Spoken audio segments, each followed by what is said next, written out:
notre invité politique ce matin, c'est Jacqueline Gouraud. Bonjour. Bonjour. Merci beaucoup d'être avec nous, ministre de la Cohésion des Territoires et des Relations avec les collectivités territoriales. Et on est ensemble pendant 20 minutes pour une interview en partenariat avec la presse quotidienne régionale, représentée par Julien Lécuyer de La Voix du Nord. Bonjour Julien. Bonjour Oriane, bonjour Madame la Ministre. Jacqueline Gouraud, on va bien sûr parler du projet de loi décentralisation qui est en examen actuellement au Sénat, mais d'abord la crise sanitaire. Deux nouvelles mesures de lutte contre le Covid ont donc été présentées lundi soir par le chef de l'État. On en connaît les détails, on connaît l'avant-projet de loi qui sera présenté au Conseil des ministres la semaine prochaine, examiné au Parlement dans la foulée. L'une des principales mesures, c'est la vaccination obligatoire pour les soignants et pour les pompiers.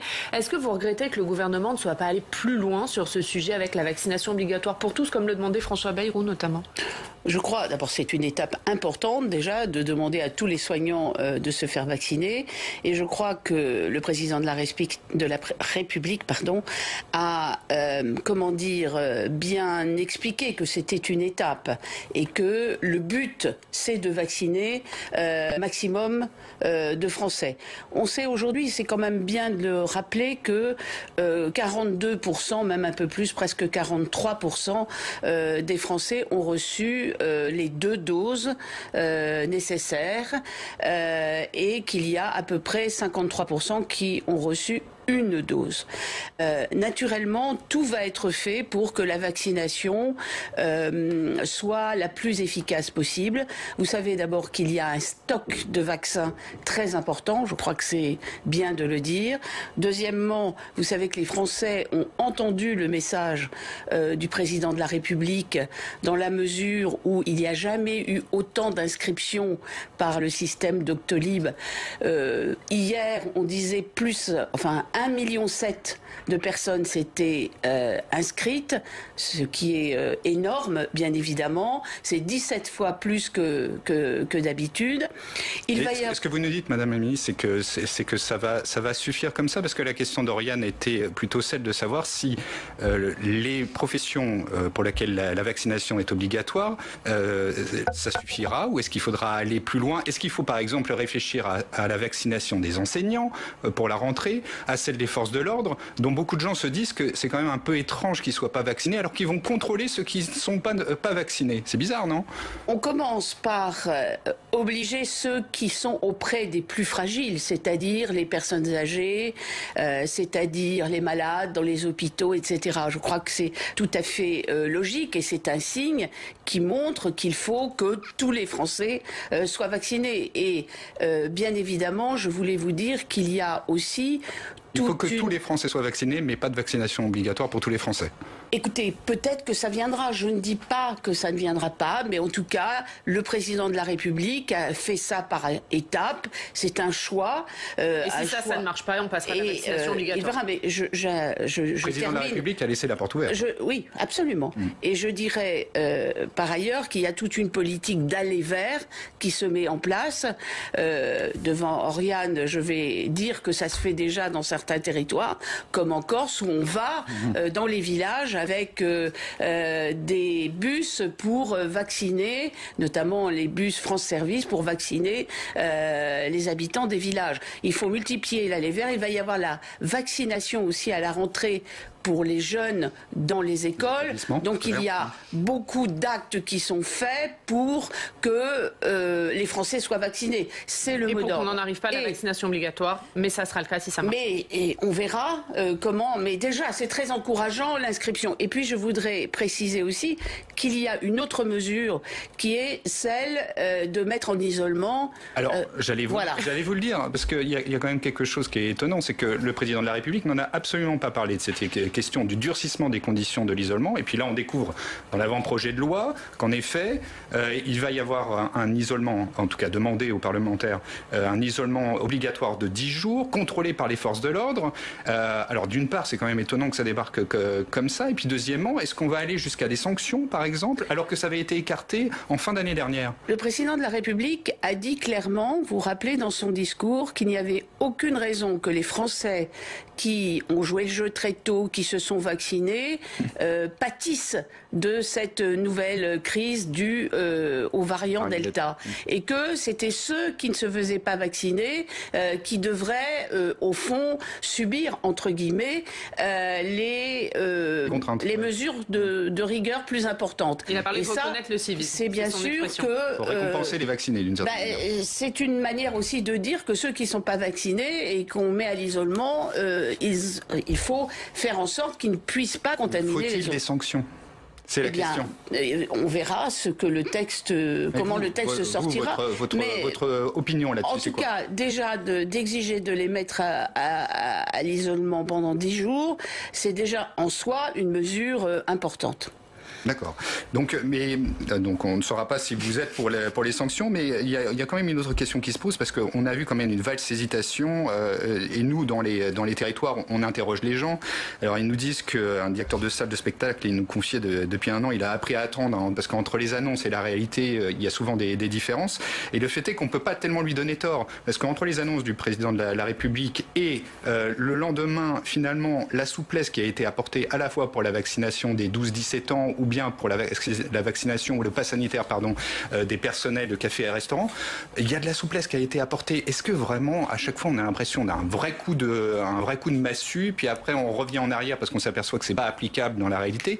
Ça fait pas très sérieux toujours. Non, c'est pas ça. C'est que le principe est annoncé par le président de la République, et ensuite le Premier ministre et le ministre des Solidarités et de la Santé prévoient la mise en application dans le détail, et on regarde comment les choses peuvent s'appliquer. C'est simplement ça. Il y a le principe et la mise en application. Un dernier mot là-dessus, Jacqueline Gouraud, parce qu'on a vu hier des mobilisations dans plusieurs villes de France contre ces mesures sanitaires.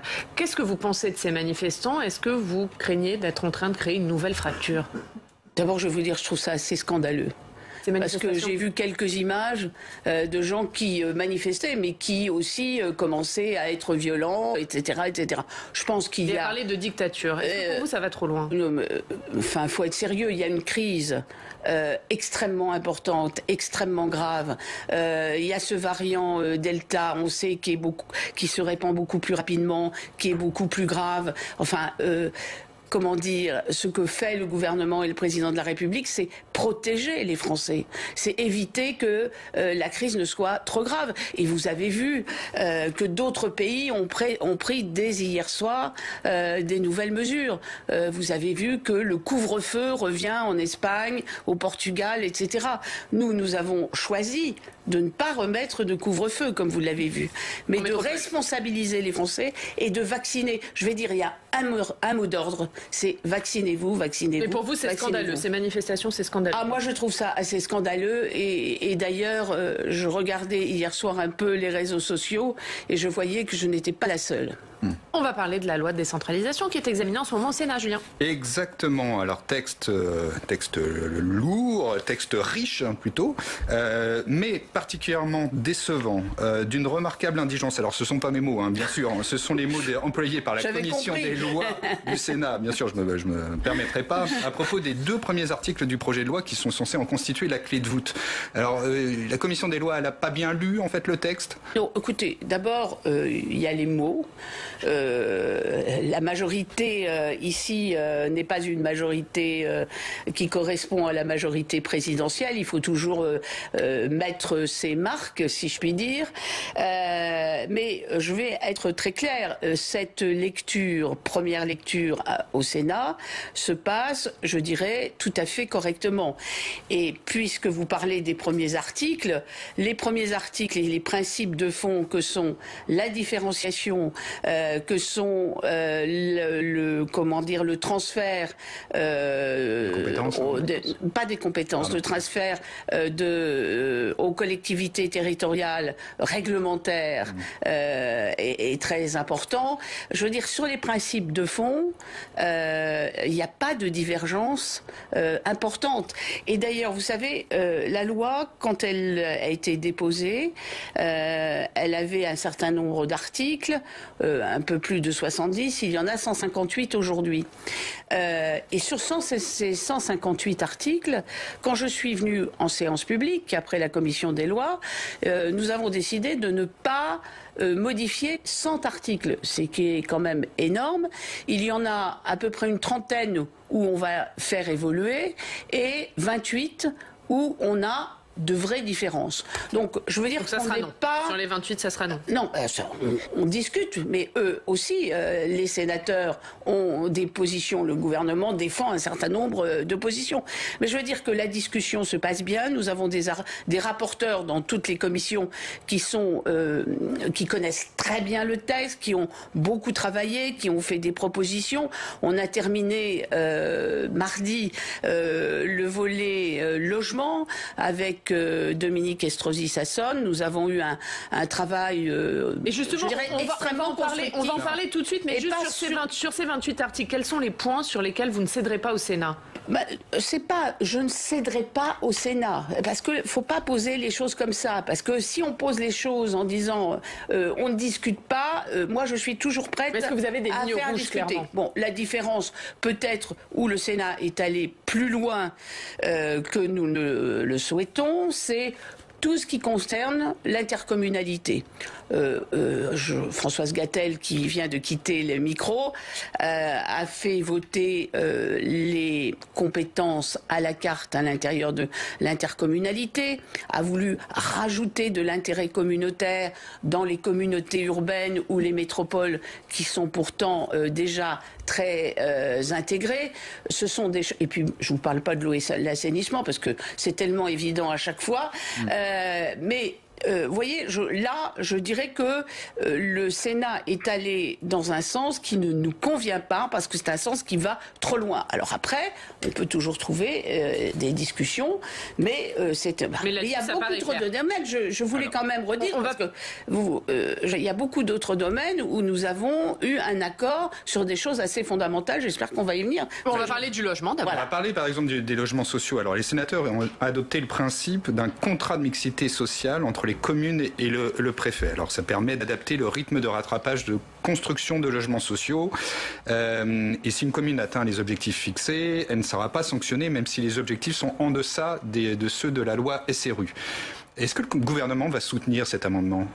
Ah non, mais c'était dans le texte du gouvernement, monsieur.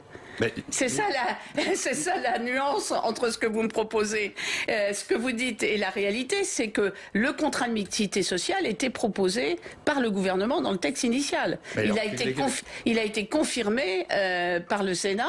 Alors après, il y avait des détails de fonctionnement du contrat de mixité sociale, mais ce qui est important à retenir, c'est que le Sénat a confirmé d'abord le fait de poursuivre la loi SRU, puisque vous savez que l'échéance devait être 2025. Donc, ils ont accepté de poursuivre la loi SRU, ce qui n'est pas rien en soi. Mais encore faut-il qu'elle soit respectée. Oui, bien sûr, mais on a accompagné, c'était la proposition du gouvernement, et en particulier d'Emmanuel Wargon, de faire des contrats de mixité sociale qui font qu'on gère au niveau local la mise en place du logement social. Et ça, c'est très important parce qu'on sait qu'il y a des communes, et c'est vrai, qui ne sont pas très allantes pour construire du logement social, ça existe, et celles-ci seront évidemment sanctionnées comme à l'habitude si elles ne font rien. Et puis il y a tous ceux qui voudraient bien construire du logement social, mais ce logement social parfois est difficile à construire parce qu'il y a des contraintes. Et quoi de mieux que la proximité et la discussion entre un préfet et un maire et l'intercommunalité pour adapter et aller vers plus de logements sociaux. On va parler d'un autre sujet. Oui, alors je suis désolé, mais le texte est en effet très large. Et donc passons au sujet alors un autre sujet de proximité, mais qui a tendance à enflammer les discours, c'est les éoliennes. Les sénateurs veulent donner un droit de veto aux maires contre l'implantation d'éoliennes. Est-ce que là aussi, vous trouvez que c'est une bonne idée ? Écoutez, d'abord, le sujet des éoliennes, il a été traité dans la loi climat. Et cette loi climat a fait l'objet du CMP favorable. Une commission mixte paritaire, c'est l'accord entre députés et sénateurs. Et donc, les sénateurs et les députés se sont mis d'accord, y compris sur le texte des éoliennes. Donc, on ne va pas, dans ce texte, y revenir. Mais sauf que sur les éoliennes, pardon, mais dans l'accord, le droit de veto, il a été retiré.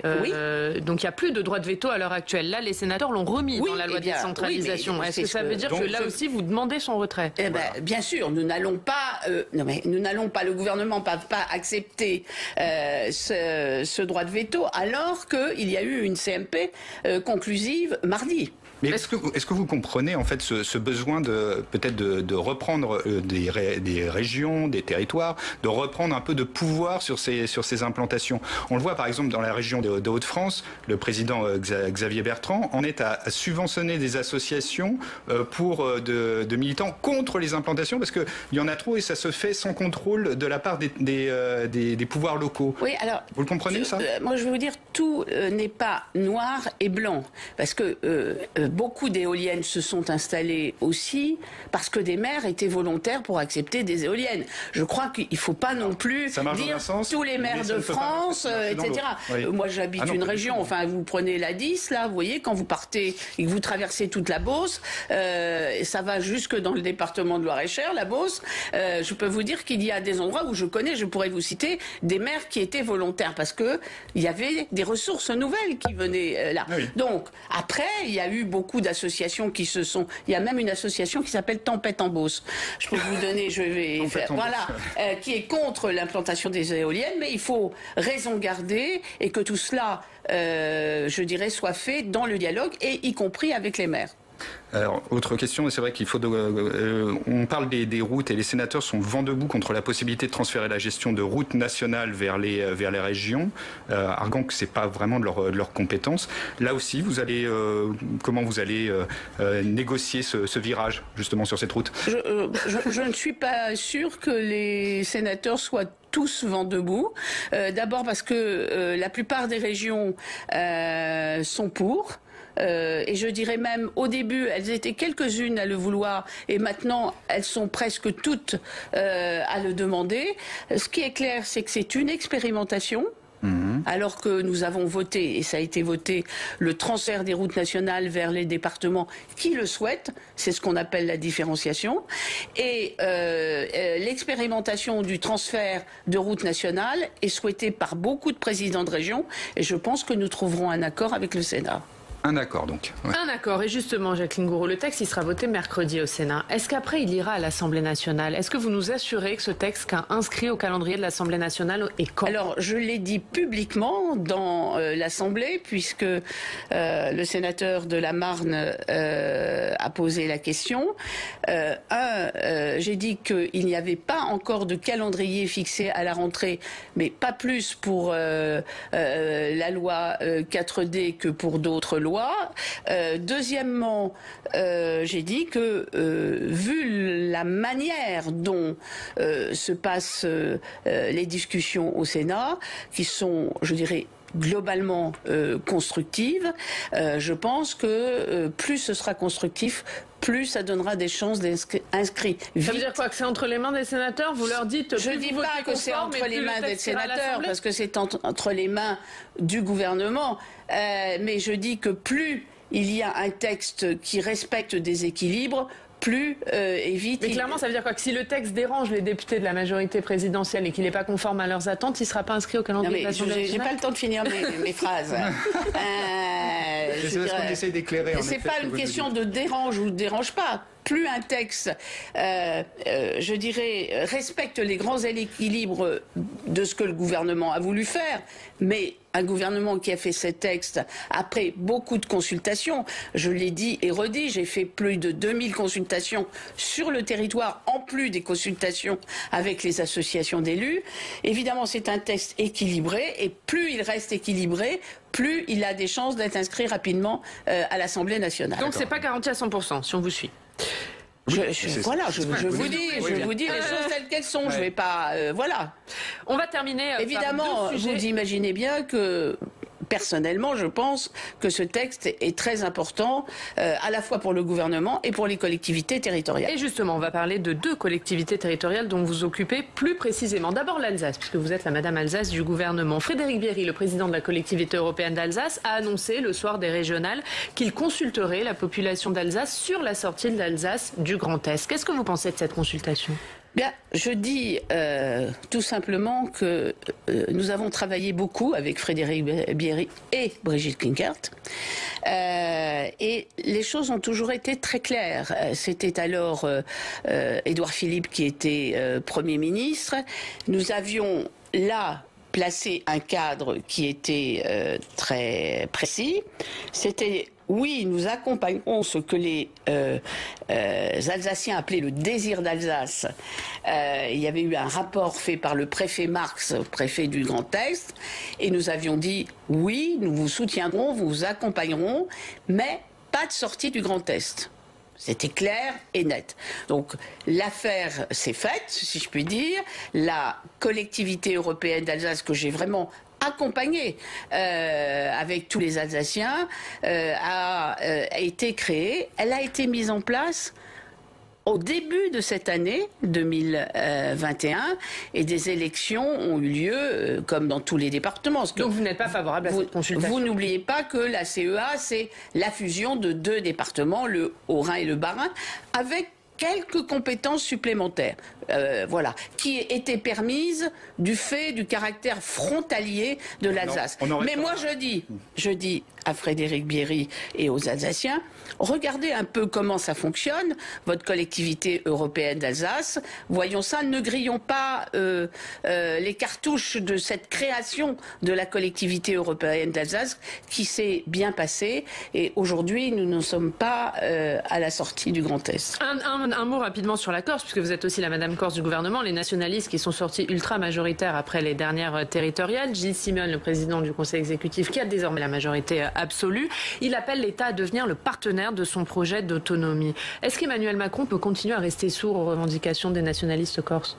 D'abord, je voudrais rappeler, et vous le savez, que la collectivité de Corse, collectivité unique, est une collectivité à statut particulier et que déjà, c'est simple, c'est la collectivité la plus, on va dire, autonome, entre guillemets, de France. Donc, déjà, il y a beaucoup de compétences entre les mains des élus de cette collectivité. Et bien évidemment... Est-ce que vous êtes prêt à aller plus loin ? Ce n'est pas au programme pour l'instant, mais je sais que Gilles Simeone, que j'ai eu très rapidement au téléphone, souhaiterait, lui, aller vers encore plus d'autonomie. C'est un sujet dont nous avions déjà parlé quand il y avait la réforme de la Constitution et que nous avions proposé d'aller plus loin avec l'inscription de la Corse dans la Constitution, etc., dans le cadre de l'article 72, mais déjà, Gilles Simeone demandait d'aller vers un statut plus ressemblant à l'article 73 ou 74. Et dernière question, Julien. Dernière question qui concerne un de vos collègues, Éric Dupond-Moretti, qui est convoqué demain, comme vous le savez, par la Cour de justice de la République en vue d'une mise en examen probable.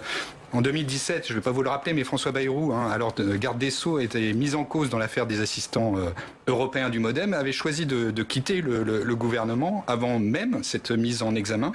Est-ce que vous pensez que votre collègue, Éric Dupond-Moretti, devrait faire de même ?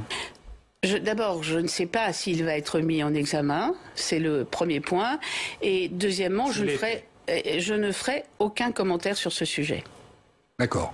Donc pas de commentaires. Même si François Bayrou lui avait fait le choix de quitter le gouvernement. Je ne ferai aucun commentaire sur ce sujet. Merci beaucoup. Bien, merci Jacqueline Gouraud d'avoir été notre invitée ce matin. Julien, la une de La Voix du Nord, c'est le pass sanitaire. Comment le faire appliquer ? C'est toute la question. Et toute la complexité. Et c'est à lire dans La Voix du Nord. Merci beaucoup. Et on passe aussi au Club des Territoires.